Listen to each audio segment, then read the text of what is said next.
Hello दोस्तों, good morning, Radhe Radhe, जय Shri Shyam. Welcome back another new vlog. तो जी सुबह सुबह हो गई है और आजकल मैं ना कुछ ज़्यादा ही जल्दी उठने लगी हूँ अचानक से।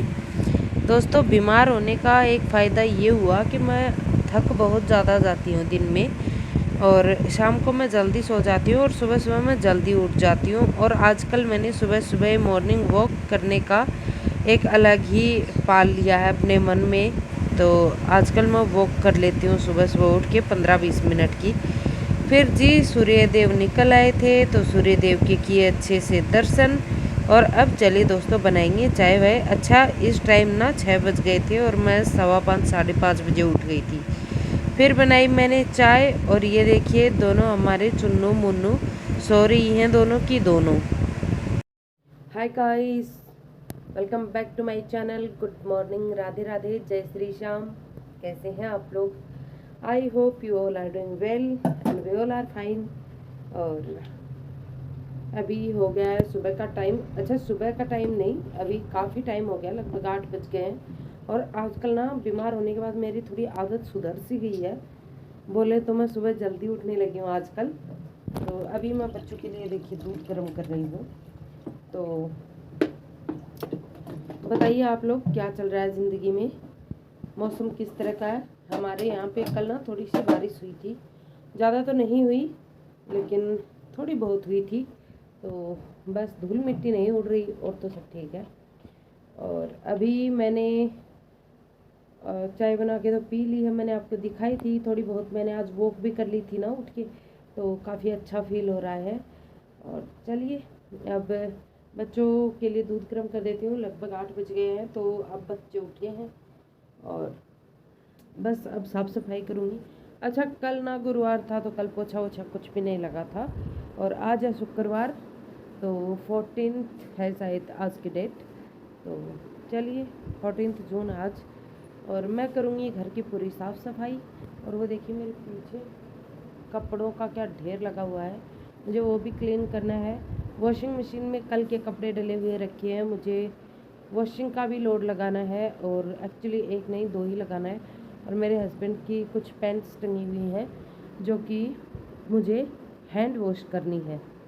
तो चलिए शुरू करते हैं काम घर के, और जो जो करूँगी आप लोगों के साथ शेयर करूँगी। वेल, हाय गाइस, वेलकम बैक अगेन। कहाँ तो मैं घर के काम शुरू कर रही थी, और अब हाल ये है कि 2 घंटे माथापच्ची करने के बाद में मुझे अपने मोबाइल की प्रॉब्लम सॉर्ट नहीं हुई। इसका कैमरा पता नहीं इधर से उधर कैसे हो गया। नहीं मतलब कैमरा नहीं हुआ, कैमरे की सेटिंग बिगड़ गई। तो कैमरे का जो निशान नहीं आता मोबाइल में, वो ऊपर होता था वो नीचे हो गया। क्या ही करे इंसान, समझा भी नहीं पा रही हूँ मैं। ऐसी ज़िंदगी झंड हुई है ना कि मैं क्या ही बताऊँ दोस्तों। आपके पास कुछ इलाज है तो बताइएगा। अच्छा, शूट कर रही हूँ मोबाइल को टेढ़ा करके, लेकिन सीधा शूट हो रहा है, सीधा।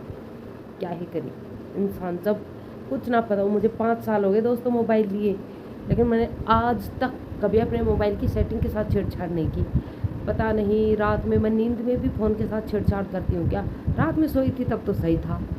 अब सुबह जब मैं थोड़ी बहुत क्लिप्स मैंने एडिटिंग के लिए डाली, तब जाके मुझे एक पल के लिए तो मुझे समझ ही नहीं आया कि इसमें हुआ क्या। फिर थोड़ी देर बाद माथापच्ची करने के बाद में ना ये पता चला एट द लास्ट मोमेंट कि कैमरा की सेटिंग ही गड़बड़ है भाई। और अब गड़बड़ सड़बड़ सेटिंग से मैं कर रही हूँ शूट। तो व्लॉग तो आपको देना ही है, लेकिन क्या ही करूँ दोस्तों, समझ ही नहीं आ रहा इसकी सेटिंग कब ख़राब हुई।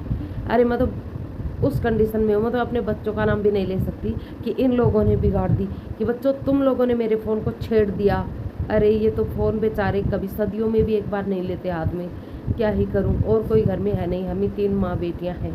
बेटियाँ तो लेती नहीं, बच गई उनकी माँ, जिसने पता ही नहीं कब किया, क्या किया, कैसे बिगाड़ी। अब मुझे ना, मैं हंस तो रही हूँ लेकिन मुझे टेंशन बहुत ज़्यादा हो रही है।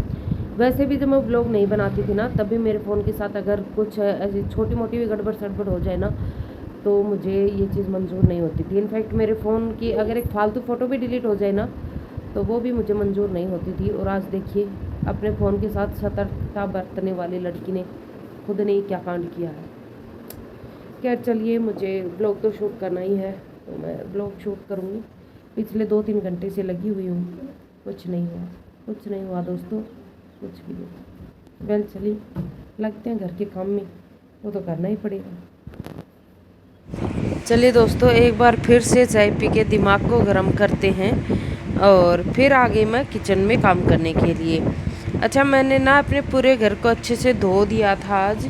वैसे तो मुझे ना 10, सवा 10, 11 बज गए थे अपने घर का काम करते करते। ये कुछ 12 बजे का टाइम होगा जब मैं किचन में आई हूँ, क्योंकि 1-2 घंटे मुझे आराम से अपने फ़ोन की सेटिंग के साथ छेड़छाड़ करने में लग गए, लेकिन हुआ वही ढाक के 3 पात। जो होना था वही हुआ, कुछ भी नहीं हुआ वही। तो होना क्या था, तो मैंने मेरे भाई दोनों ने चेक कर लिया, लेकिन मोबाइल में ना कुछ होना था और ना ही हुआ। तो जैसे उल्टे सीधे शूट हो रहा है वैसे शूट करके मुझे काफ़ी ज़्यादा मेहनत, जहाँ मुझे 2 से 3 घंटे एडिटिंग में लगते थे ना, वहीं अब मुझे 1 घंटा और लगेगा इन क्लिप्स को सीधे करने में। तो पता नहीं किस टाइप से शूट हो रही हैं सारी चीज़ें। एक और टेंशन दिमाग में पड़ गई, एक तो पहले ही व्यूज़ नहीं आ रहे हैं वीडियोज़ में, उस चीज़ की टेंशन है, और ऊपर से ये एक नया कांड हो गया वो अलग। वेल चलिए आते हैं रेसिपी पे। तो मैंने 4-5 प्याज ले लिए हैं, बड़े साइज़ के हैं थोड़े से। उन्हें मैंने छील लिया है, धो लिया है, और 8-10 आपको टोमेटोज़ रेड से मैंने ले लिए हैं। और चलिए, अभी मैंने प्याज छील लिए हैं और इन्हें मैं करूँगी रफली चॉप। जी हाँ, इन्हें एक प्याज के 2 टुकड़े करके उसके 3-3 टुकड़े कर लीजिए। जिस तरह से आपको स्क्रीन पे दिख रहा है ना, इस तरह से आप लोग काट लीजिए। बहुत ही अच्छी पनीर की रेसिपी शेयर करूँगी। बटर पनीर बोल सकते हैं आप इसको, और चाहे तो घी पनीर बोल लीजिए। तो लेकिन रेसिपी बहुत अच्छी है, देसी स्टाइल में बना रही हूँ, ज़्यादा कोई तामझाम नहीं करूँगी। तो मैंने फटाफट से सारी चॉपिंग कर ली है। 3-4 मैंने इसमें हरी मिर्ची भी कट करके डाल ली है। अब मैंने कढ़ाई चढ़ा दी और कढ़ाई में मैंने डाल दिया है 2 छोटे चम्मच तेल। ज़्यादा तेल अभी इसमें किसी काम का नहीं है, नहीं डालिएगा, क्योंकि ज़्यादा तेल का कोई मतलब नहीं है। हमें सोटे करनी है वेजीज। इसमें थोड़ा सा मैंने जीरा डाल दिया है, आप चाहे तो खड़े गरम मसाले डाल सकते हैं, मैं नहीं डाल रही हूँ अभी, तो क्योंकि वो पिस जाएंगे तो बहुत ज़्यादा स्ट्रॉन्ग टेस्ट आएगा उनका। और इग्नोर कीजिएगा मेरी सुसाहट को, क्योंकि मुझे अभी भी अच्छे से मैं ठीक हुई नहीं हूँ। वेल रेसिपी पे आते हैं। तो मैंने थोड़ा सा जब ऑयल गर्म हो गया तो जीरा डाल दिया, और प्याज जो मोटे मोटे रफली चॉप किए थे वो डाल दिए। रफली चॉप की हुई 4 ग्रीन चिलीज डाल दी। और अब ये 7-8 मैंने बिल्कुल लाल वाले टमाटर ले लिए, इनके भी 4 टुकड़े कर लिए हैं। टोमेटोज़ को हाफ हाफ करके, और मोटा मोटा ही चॉप करना है हमें, बारीक कोई भी चॉपिंग नहीं करनी है, क्योंकि बाद में हमें इन्हें पीसना ही है। अच्छा, ये देखिए थोड़े से सोटे हुए अनियन थे ना, जो कि थोड़े से गुलाबी से हो गए ना, तो मैंने इसमें डाल दिए हैं सारे के सारे टमाटर। और डालूँगी 2 छोटी चम्मच जो मसालादानी में आती हैं वो नमक की। तो नमक हिसाब से डालिएगा, बाद में मसाला भूनने के टाइम पे भी नमक डालना है, तो आप लोग थोड़ा डालिएगा। इसके बाद में इन्हें सोटे कर लेंगे। पकाने का कोई मकसद नहीं है, बस टमाटो थोड़े सॉफ्ट हो जाएं, और उसके बाद में हम इन्हें ठंडा करने के लिए निकाल के रख देंगे। आप चाहें तो यहाँ पे थोड़े बहुत मसाले और कर सकते हैं, अगर आप बाद में ना करना चाहें तो। मैंने बस सिंपल कुछ भी नहीं डाला, नमक और जीरा डाल के मैंने एकदम सोटे किए हैं सारी की सारी वेजीज। और चलिए, अभी इसे हम ठंडा होने के लिए रखेंगे। जब ये अच्छे से ठंडा हो जाएगा तब हम इसे मिक्सी में पीस लेंगे। एक बहुत ही स्मूथ टाइप की प्योरी बना के रेडी करेंगे। और देखिए, मैंने इसे ठंडा होने के लिए रखा। उसके बाद में मैं फिर से आ गई किचन में। पीसने से पहले मैंने कढ़ाई चढ़ा दी, उसमें तेल गर्म होने के लिए मैंने रख दिया। कढ़ाई में नहीं धोई थी मैंने, मसाला ही भुना हुआ था, तो मैंने फिर उसे धोना ज़रूरी नहीं समझा, ढक के रख दिया था। मिक्सर जार में मैंने सारा मसाला डाल लिया, और अभी से एकदम बारीक स्मूथ पेस्ट बना लेंगे, ग्रेवी कर लेंगे इसकी। अच्छा, इसका फ़ायदा ये है कि एक तो थोड़ी सी भुनी हुई वेजीज है, और दूसरा हम लोग कच्चे भी मसाले पीस के इसी तरह से डालते हैं, लेकिन इससे थोड़ा सा ना काम आसान हो जाता है थोड़ा। तो ये देखिए, मैंने पीस लिया मसाले को, और अब तक मेरा ना जो सरसों का तेल था ना वो भी गर्म हो गया है। और सरसों का तेल गर्म होने के बाद में आप चाहें तो इसमें बटर डाल लीजिए, या टोटली बटर में बनाइए सब्ज़ी, कोई दिक्कत नहीं है। लेकिन मैं इसमें थोड़ा सा, देखिए मैंने घी डाल दिया था जो कि मेल्ट हो रहा है, और साथ में सरसों का तेल। आप चाहें तो कोई भी कुकिंग ऑयल ले सकते हैं, आपकी मर्जी है। तो मैं सरसों का तेल यूज करती हूँ, मेरे पास यही था तो मैंने ये डाल लिया, साथ में थोड़ा घी डाल दिया, 2 मैंने तेज़ पत्ते डाले हैं, थोड़ा जीरा डाला है, थोड़ी सी हींग डालेंगे, 2-3 काली मिर्चें डालेंगे, 2 हमारे लौंग डालेंगे, एक चाहे तो बड़ी इलायची डाल लीजिए। और अगर आप कहते हैं ना कि जितना ज़्यादा खड़े मसाले का यूज़ करेंगे ना उतना ज़्यादा अच्छा टेस्ट आएगा, लेकिन ज़्यादा खड़े मसाले गरम मसाले यूज़ करने की ज़रूरत नहीं है। गर्मी बहुत ज़्यादा पड़ रही है, वैसे भी बहुत अच्छी टेस्टी सब्ज़ी बनेगी। फिर इन्हें मैंने तड़काया अच्छे से ऑयल में, और इसके बाद में मैंने सारी की सारी ग्रेवी, आप चाहें तो ग्रेवी को छान लीजिएगा, मैंने एकदम सीधा सा इसे बिना छाने ही यूज कर लिया है। और फिर इसमें डाले मैंने बेसिक मसाले, जो मैं डेली रेगुलर के जो हमारे मसाले होते हैं, हल्दी पाउडर, धनिया पाउडर, रेड चिली पाउडर और थोड़ा सा नमक डाल के। ध्यान रहे नमक हम लोगों ने पहले भी मसाले में डाला था, इसलिए हिसाब से नमक डालें। और इसके बाद में मैंने देखिए ग्रेवी को काफ़ी देर तक पकाया, और इसमें देखिए कौरमा थोड़ा बहुत रिलीज़ होने लगा है। इसका ढक्कन हटाते टाइम ध्यान रखें, बिगनर्स हैं किचन में, शुरू में नया नया काम कर रहे हैं तो बिल्कुल ध्यान रखें। अच्छा, बीच में आके मैंने इसमें कसूरी मेथी डाल गई थी थोड़ा सा, जो कि मैं शायद आपको दिखाना भूल ही गई। और अब इसमें डालिए सीक्रेट इंग्रेडिएंट।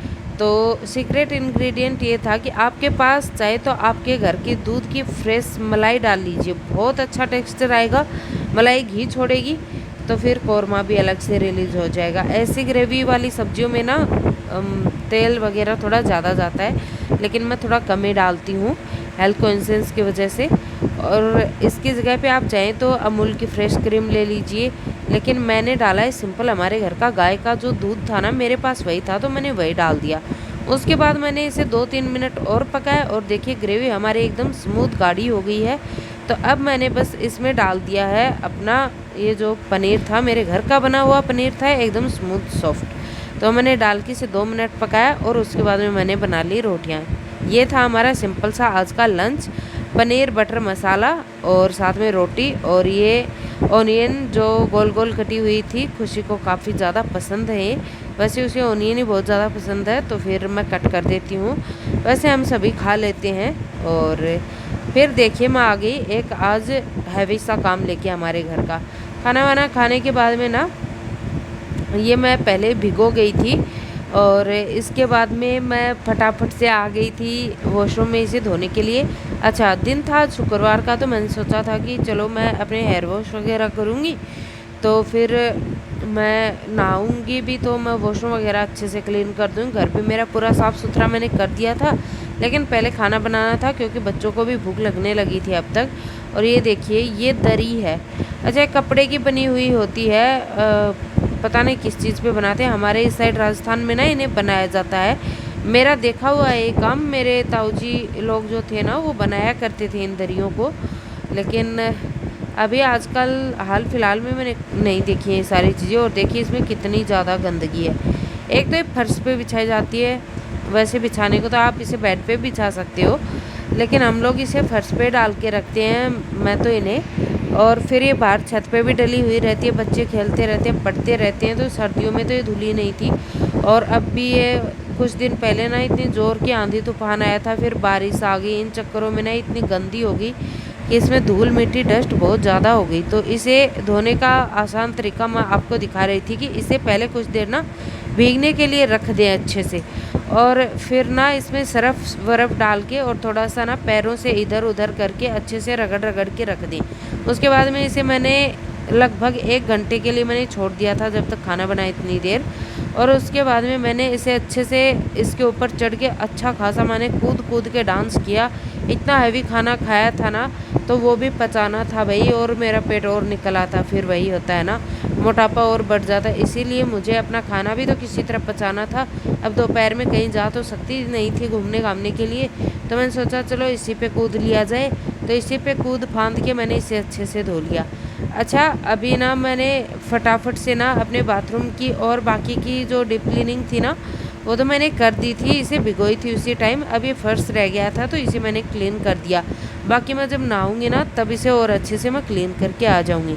तो चलिए फटाफट से हमारी दरी को सुखा देते हैं। और इसके साथ में ना जो बोरियां पायदान से होते हैं ना वो बिछाते हैं हम लोग फर्श में।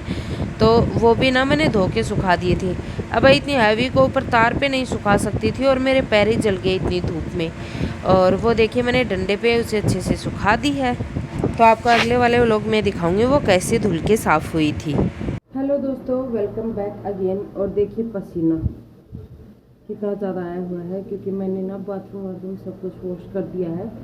वो एक हैवी सी दरी बोलते हैं हम लोग उसको, तो कपड़े से बनी हुई होती है, वो मैंने क्लीन किया है क्योंकि आज है शुक्रवार। तो फिर मैंने सोचा वॉशरूम भी भाई क्लीन कर देते हैं क्योंकि लगभग एक हफ्ते में बीमार रही, तब मैंने वॉशरूम वगैरह कुछ भी क्लीन नहीं किया था। और घर में तो पोछा बच्चे लगा देते थे, लेकिन वही है कि वैसा काम बच्चों से नहीं हो पाता है जैसा हम लोग करते हैं। तो फिर बच्चे काम चलाओ तो कर देते थे काम, ऐसा नहीं है कि वो करते नहीं थे, लेकिन सेटिस्फेक्शन वाला कोई काम तो था नहीं। चलिए दोस्तों, अब इस ब्लॉग का करूँगी यहीं पे एंड, और मैं नहाने जाऊँगी। अब मैंने खाना वाना अभी नहीं खाया है, बच्चों को तो मैंने खिला दिया था। और टाइम ना 1:15 हो गया है अभी। तो मुझे सारा काम करते करते, और मेरे नादरी में बाहर सुखा रही थी ना, तो फिर मेरे पैर ही जल रहे थे। तो बस ब्लॉग भी काफ़ी ज़्यादा लेंथी हो गया होगा, तो अब इस वाले ब्लॉग का करूँगी मैं यहीं पे एंड। तो दोस्तों, अगर आपको मेरे वीडियोस पसंद आ रहे हैं तो do like, share, subscribe and comment. और चलिए मिलते हैं नेक्स्ट वीडियो में। Till then all of you really take care yourself. Thanks for watching दोस्तों, टेक केयर, बाय बाय। मिलते हैं नए अच्छे से ब्लॉग में, जुड़े रहिएगा।